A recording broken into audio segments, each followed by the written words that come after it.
Las parábolas que se describen misteriosamente en una cortina, los pliegues en un papel, las ramas de un árbol, la forma que toman los libros mal acomodados, son cosas tan triviales que no son tomadas en cuenta por nadie, a menos que soy habitante de un singular pueblo inmerso en la melancolía del grisáceo entorno, motivo por el cual nadie presta atención a las cosas que aquí me referiré. Comprendo que el escuchante entenderá a la perfección mis explicaciones, ya que esa sensación de incertidumbre por las formas de las cosas que me ha embriagado de terror desde que tengo memoria es algo que todo el mundo ha experimentado por lo menos una vez a lo largo de la vida. Todo comienza con la inocencia de la niñez y la excelsa imaginación que identifica a esta etapa. Como algunos de ustedes, yo era atacado por lo que actualmente la ciencia se resuelve en definir como terrores nocturnos, es decir, víctima de mi propia imaginación. Recuerdo poco la primera vez que fui atacado por este ente en una víspera de Año Nuevo, fecha en que los habitantes de este pueblo se reúnen en torno a la catedral en espera que el año viejo sea tragado por la insondable oscuridad del olvido y el año nuevo llegue con sus sofocantes aires de promesas y porvenires. Ese año nos reunimos como todos en aquel sitio y tras la última campanada del año agonizante comenzó el espectáculo de fuegos artificiales, haciendo ese horrible contraste de sombras y luces en la fachada de la inmensa catedral. Fue entonces la primera vez que lo vi, un ser orgánico, dibujado por las sombras en todo el esplendor de la catedral, mirándome con ojos insaciables. Tal vez la gente estaba demasiado embebida en los fuegos artificiales, o tal vez estaba demasiado ocupados felicitándose y abrazándose los unos a los otros, pero nadie más se percató del inmenso y espectral rostro, sonriente, vigilante, dibujando con finos detalles sobre la monstruosa fachada de la catedral. Por supuesto lo comenté con mi familia entera, pero como se podrán imaginar, nadie me escuchó, ya que para ellos era evidente que todo esto fuera el simple producto de mi imaginación. Debo yo mismo reconocer que con el correr de los años estuve a punto de convencerme también que todas estas alucinaciones solo eran producto de mi imaginación y nada más. Pero hubo circunstancias que pusieron en duda esto. Cierto día caminaba a través del puente sobre el río de la calle principal cuando me percaté que las pequeñas olas que formaba el viento, o que debería formar el viento, ya que esa tarde no soplaba ninguno, en la superficie creaban el mismo rostro que había visto sobre la catedral. Se encontraba impasible, atento, moviendo lo que debería de ser su boca como tratando de decirme un gran secreto. Eran situaciones como esta las que me hacían dudar que lo que yo veía era el simple producto de mi imaginación. Esa noche, ¿cómo olvidar esa noche?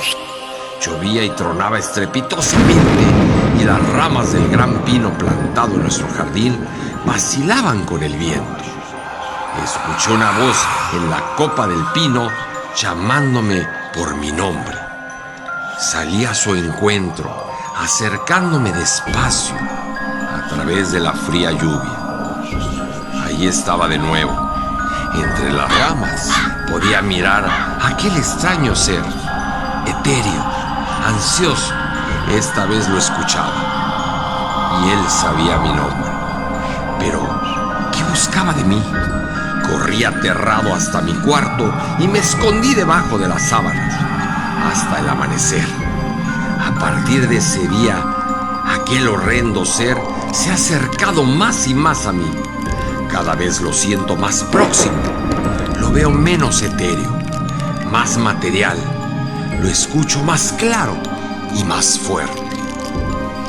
Después del encuentro, en el pino, aquel ser me visitó a diario.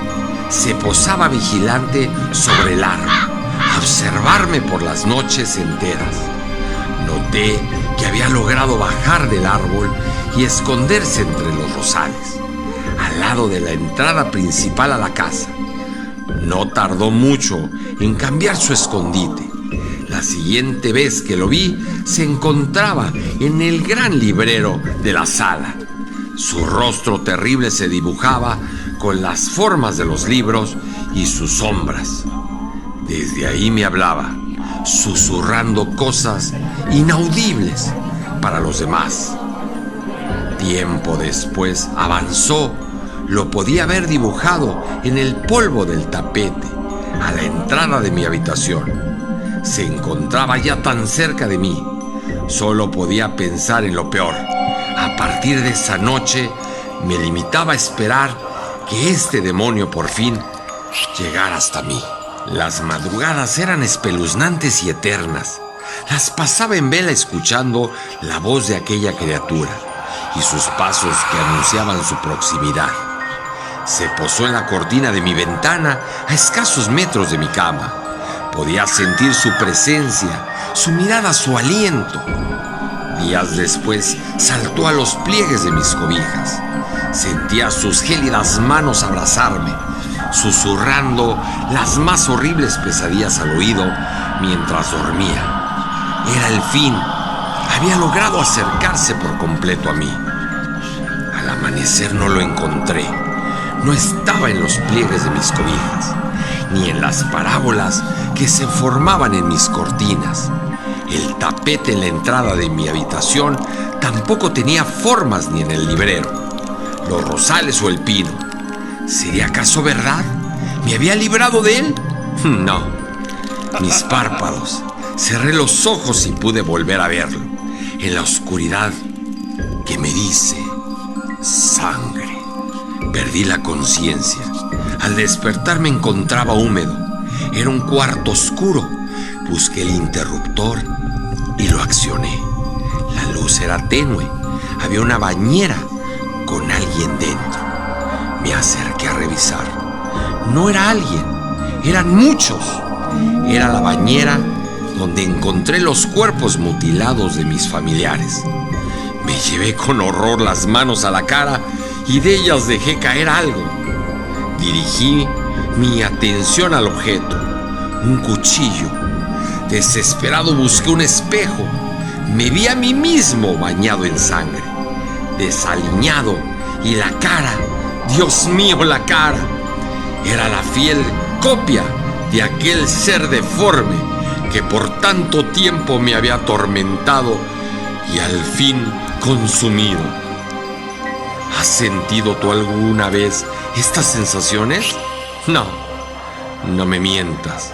A menudo sientes cómo te observo desde las tinieblas. Sientes mi presencia, mi cercanía. ¿Sigues negándolo? Aun cuando justo ahora puedes escucharme detrás de ti. No temas.